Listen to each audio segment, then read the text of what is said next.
Welcome to week one of the next course here. Before we get into the course, I will do a my topic for the week, which happens to be embracing change. All right, so I just came up with this topic because sometimes we have difficulty with what I call embracing change. Keeping up with how things change. I got these images here of the past and the current. Assembly line work. Years ago there was the Revolution, and throughout history things always constantly change, and that's my point for this.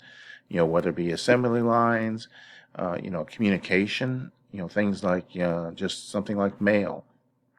Mail carried over on ships. The Pony Express back in the 1860s, which was something that only lasted about 18 months, but that was a very efficient way of delivering mail, where they had I guess the cowboys, ride the horses, X number of miles, and they would literally hand off the bag of mail to the next rider, and they would get from point, they would get all the way across the country, just doing it that way. But like I said, it only lasted like 18 months, and trains and things like that came along.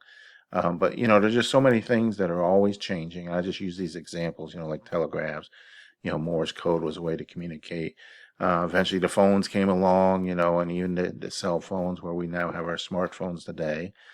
Things like fax machines, where back in when fax machines, well, we know fax machines first started out, it would take an hour or two to get a fax, and today it's instant, with email.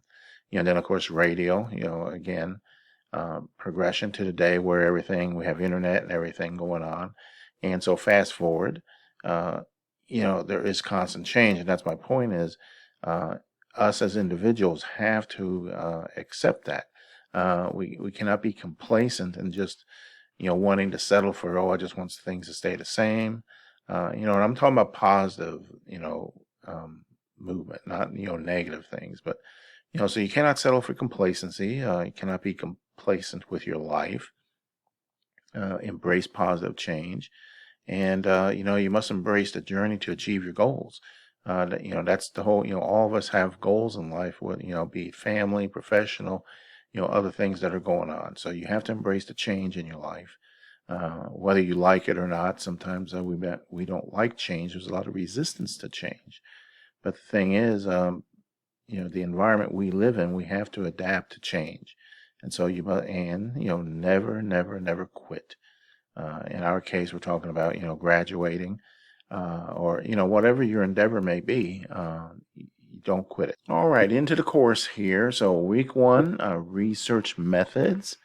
Now this course, like the title, it's about doing research. All right, so upcoming week here. Okay, week one,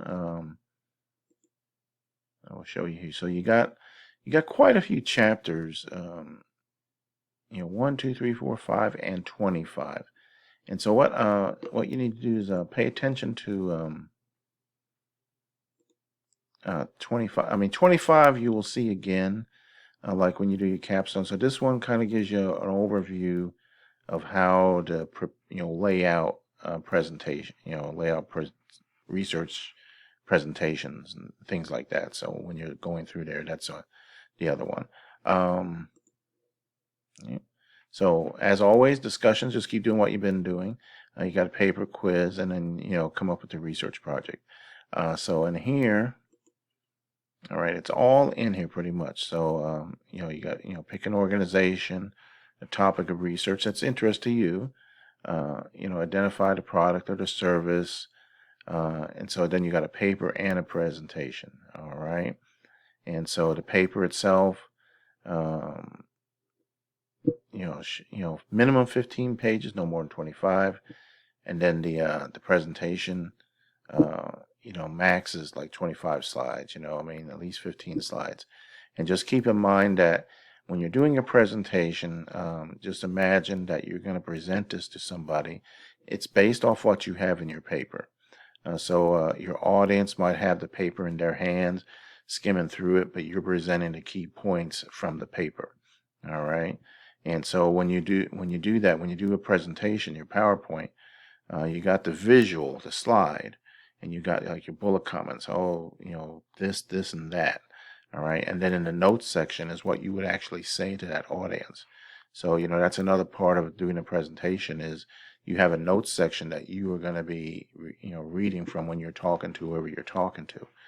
You're not going to just say the 3 bullet comments on the slide. And what you're saying, your whole paragraph that you might, say out loud is not reading from the slide. The slide is bullet points, and then your notes is what you would say out loud to your audience.